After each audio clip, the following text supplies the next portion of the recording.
Hello and welcome to Outlaw Bookseller with me, Stephen E. Andrews, writer, bookseller, collector.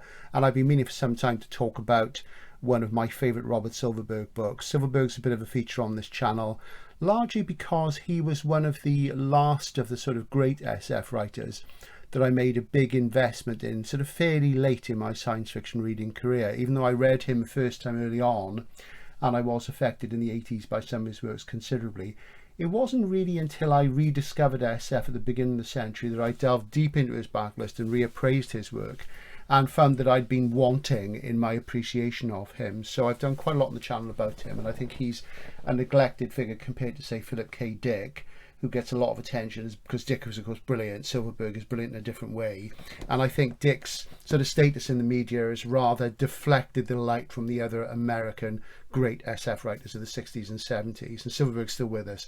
Those are periods in which he really came through. Today, I want to talk about The Man in the Maze, which I regard as one of his masterpieces. In his early days as a writer, when he was still very young in the 1950s, Silverberg produced numerous novels and stories before he diversified in the 1960s into non-fiction, where he had remarkable commercial success. And in the late 1960s, he returned to SF and began producing his most accomplished work. Now, although many critics cite Thorns from 1967 as the beginning of a decade's work which saw him write his masterpieces, I personally think that The Man in the Maze is the sort of entry text to that period, and I regard it as a second level masterpiece. So I wouldn't put it in my top four. I would put it just below that, alongside Tower of Glass.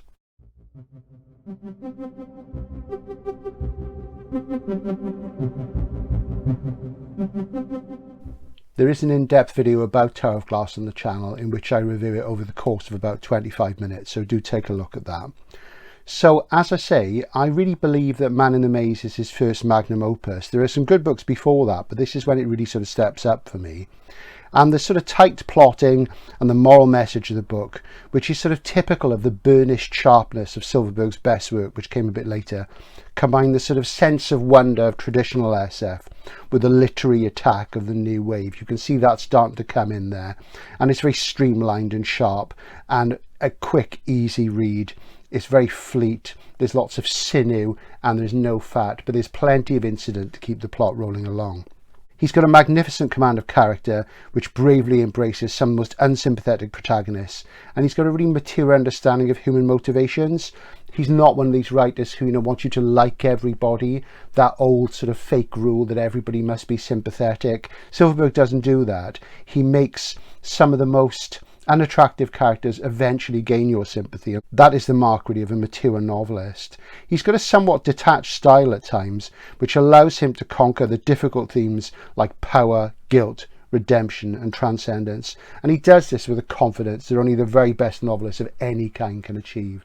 And those are his four themes which I return to time and time again.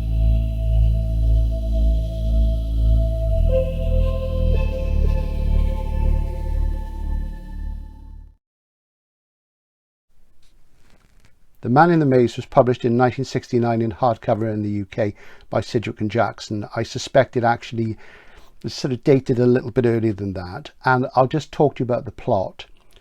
The plot centres on a man called Dick Muller, who lives alone on the planet Lemnos, which is a planet distant from Earth, and it has an archaic maze city in one part of the planet, which has been abandoned millennia before by its former inhabitants. And the maze is at least 5 or 6 million years old, and the large humanoid beings who constructed it are long extinct and long gone from the galaxy. And the maze is a labyrinth. It has all sorts of traps and it's dangerous, so it is reminiscent of other things which you will have read in the realm of SF.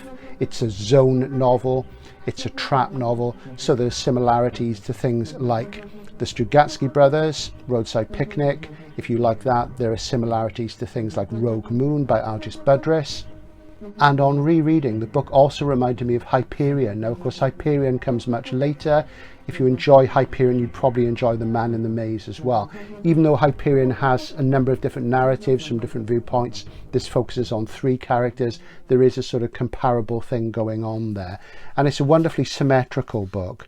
So Dick Muller lives on this planet in this maze where he is hiding from the rest of humanity. And All around him there are a lot of strange animals which are very dangerous, and he has to hunt them to survive. The sections where Mueller is fighting to survive against the strange and dangerous wildlife that is on the planet Lemnos, it does remind me a lot of the very pulpy moments in the very early works of A.E. Van Vogt, Black Destroyer, particularly his very first story, the first part of Voyage of the Space Beagle, which was filmed as Alien. So this is pure genre SF, but of a very, very high order. Prior to his self-imposed exile on Lemnos, Mueller enjoyed, or rather didn't enjoy, a historic first contact with the extraterrestrial Hydrons, and this ended in calamity. In the universe of the story, there are only two sentient civilizations in the galaxy, humanity and the Hydrons, and conversation with the Hydrons has been virtually impossible, and Mueller goes off on the first mission alone to their planet to try and make contact. And it does end in a calamity, as I say, when they kidnap him, they alter his body chemistry, and they transform him into a pariah. After that, nobody can stand to be near Mueller, because all the dark aspects of his soul can be sensed by men like a bad smell, and nobody can come within 30 feet of him without feeling the most utter despair. And his consciousness is perpetually projecting this psychic equivalent of a foul stench. So he self-exiles himself, goes to Lemnos, which is a mysterious area that only archaeologists go to, and everybody who's gone into the maze there has been killed. So in that way, it's rather like Rogue Moon, as I say. And he learns to survive among the automatic traps and myriads of the other dangers which still haunt the maze on Lemnos, and they protect him from further contact with his fellow humans. However, while he is in this self-imposed exile, Earth's interstellar empire needs help, because a new species has been discovered in the galaxy, a civilization of gigantic organisms who communicate through radio waves. These massive organisms, which communicate through radio and have infrared spectrum vision, they don't even recognize that human beings are sentient, and they're expanding across the galaxies into Terran space. Because this third species of sentient alien have evolved on a gas giant, they're very, very different either to the Hydrons or to human beings. So it's a difficult thing, because what they're doing as they expand outward from their home base is they tend to use some sort of telepathic or psychic control to turn beings with limbs into slaves, and they have an overseer in a starship above a planet, and they colonize that way. They use the facility, the opposable thumb, the tentacle or what have you of other races to sort of do the work for them. And it's just felt on Earth that if it can be established, the contact to explain that human beings are sentient and have a civilization, then there might be some sort of stop to this. So that's the sort of mission which a young man called Ned Rawlins is set out to solve. Now, he can't do it alone. He has to do it through a third party. Because Mueller is the only man brave enough to go alone to the world of the Hydrons, it's believed that he is the only man equipped to go and deal with the radio beings. However, Ned Rawlins, a young man, the son of an old friend of Mueller's, has to go into the maze, negotiate it, make contact with a man who nobody wants to contact, and draw him out of the maze and pull him into the mission. Charles Boardman, a figure from Mueller's past, leads an expedition to Lemnos, where he will send the callow youth Ned Rawlins into the deadly maze to make contact with Mueller. Rawlins will have to negotiate the traps, endure the vileness of Mueller's affliction, and trick the banished one into emerging from the labyrinth to take on the challenge of opening a dialogue with a new extraterrestrial menace. So there are a few thoughts about The Man in the Maze in terms of his plot and his basic themes, and what comes across in the prose so well is the way that he characterises Dick Mueller, and he gets across his bitterness, his disgust at humanity, his disgust at himself, his self-loathing.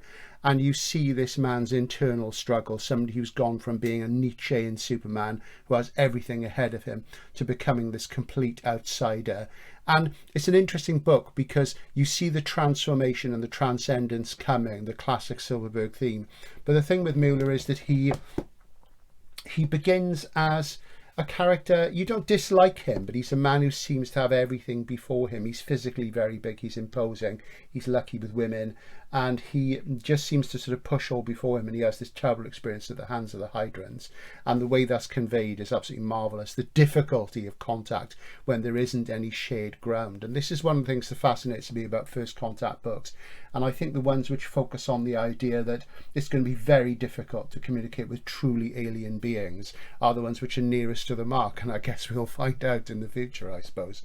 So that's beautifully sort of described. And there's the transformative element where Mueller becomes an outsider because nobody can bear to be near him, but then he can't bear to be near the human race as well. And yet there is a kind of love in this, and that comes through very strongly at the end of the book and in the last few lines, which really sort of gets the message across, and it does really make you think. And Silverberg delivers that moral and philosophical message in the last few lines, which is something they say writers shall never do, but Silverberg is brave enough to do it, and it really does make you think. And every time I read the book and read that part, I think there is more to this, and I need to think again and look again.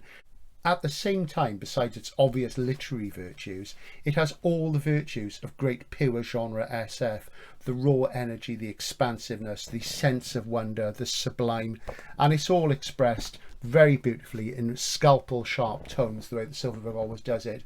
And when he invokes terms like warp, then, you know, with Silverberg, it doesn't seem cheesy or cliched. He is just has simple mastery of the basics, and he manages to make them relevant again and beautiful again. And the thing is this is a book which is all about self-sacrifice and ego and self-aggrandizement, and Silverberg is a man who's had a lot of success in his career and some notable setbacks, and I do always feel that you see him to a degree in the stories, that of course that's not essentially the truth. They're not essentially his mouthpieces, but he handles the powerful so well. I mean, an important character is there are three main characters. Charles Boardman, who is kind of Mueller's boss, as it were, and he is the one who first sends him out to the stars. He's a powerful man, he's an older man, he's around about 150 years old. People live longer in this future Earth Galactic Federation, and their aging treatment. So he chooses to stay at about 55 and have the sort of power that the age sort of gives you. And he's a short man, but Silverberg talks about how when he's seated at a desk, he's implacable and how nobody can get anything past him. And he's not sort of a commander, he's more of a persuader. And Boardman, you know, your instant sort of thing is to think because he's rich and powerful is that he's hateful. But this is again something I've said time and time before about Silverberg, how he manages to bring out the humanity of these people.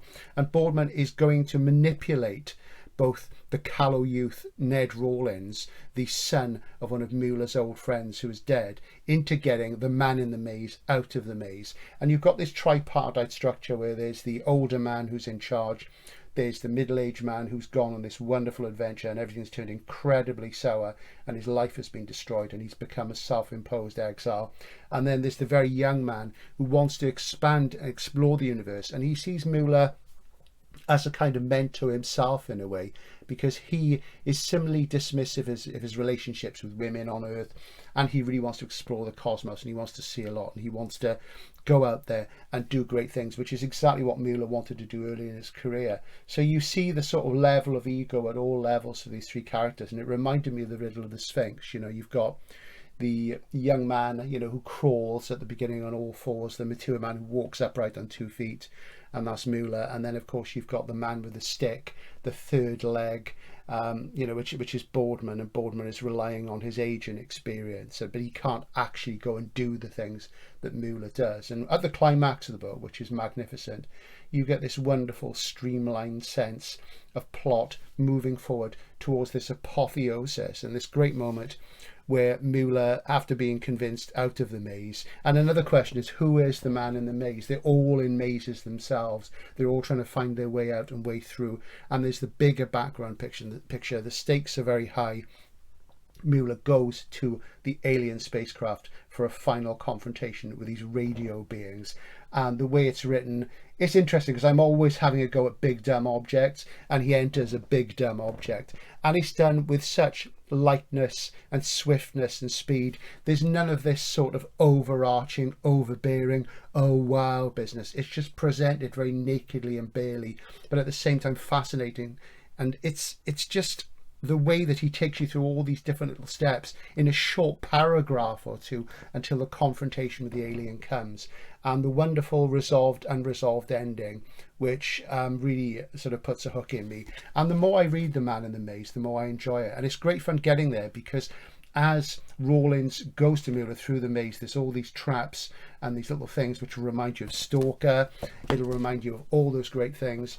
And as I say, it really is a perfect example of a genre SF novel that has a very high moral vision, that has a real serious message, wonderful characterization. And the fact is that we need more writing at this level now. And as you see, it's a short book. You don't need hundreds and hundreds of pages of poorly textured prose and poor conversation. You need a clear message, a clear plot. Go to it. That doesn't mean it's not complex. There's a lot in the book, which is why I keep going back to it.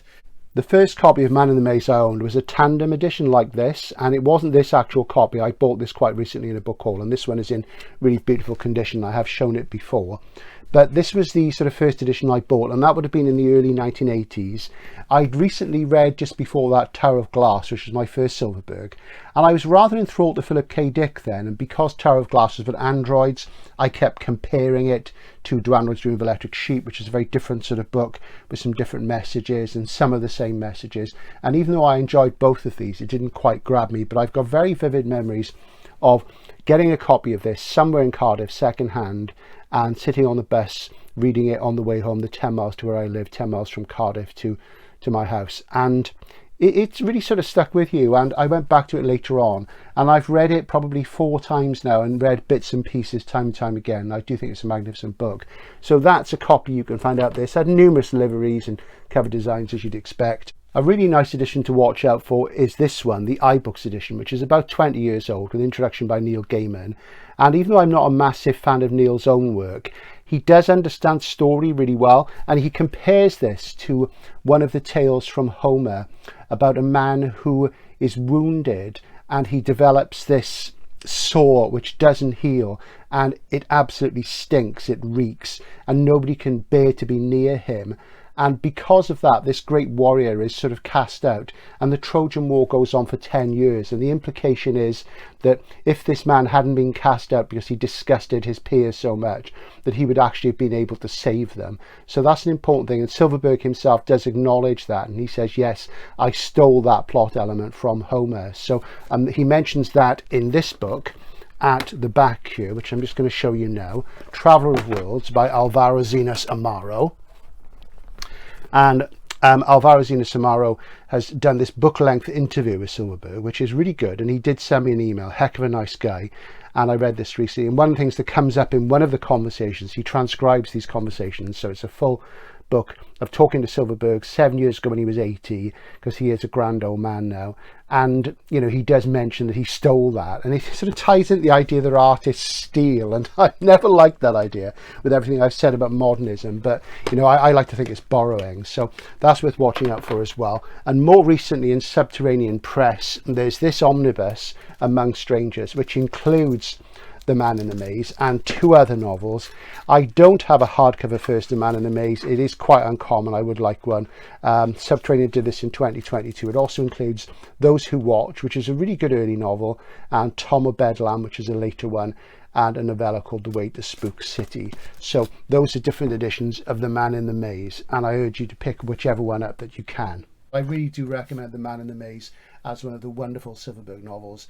And the top ones really are, in no particular order, the ones which I think are mostly acclaimed by the critics, and I tend to agree, are Dying Inside, Downward to the Earth, The Book of Skulls, A Time of Changes. I've covered all of these on the channel. My personal favourite, probably the best written one, is Dying Inside. That's the one which most resembles a mainstream literary novel. I've covered that on the channel. Alongside that, I covered Lee Kennedy's The Journal of Nicholas the American, which is a similar book which you really should read.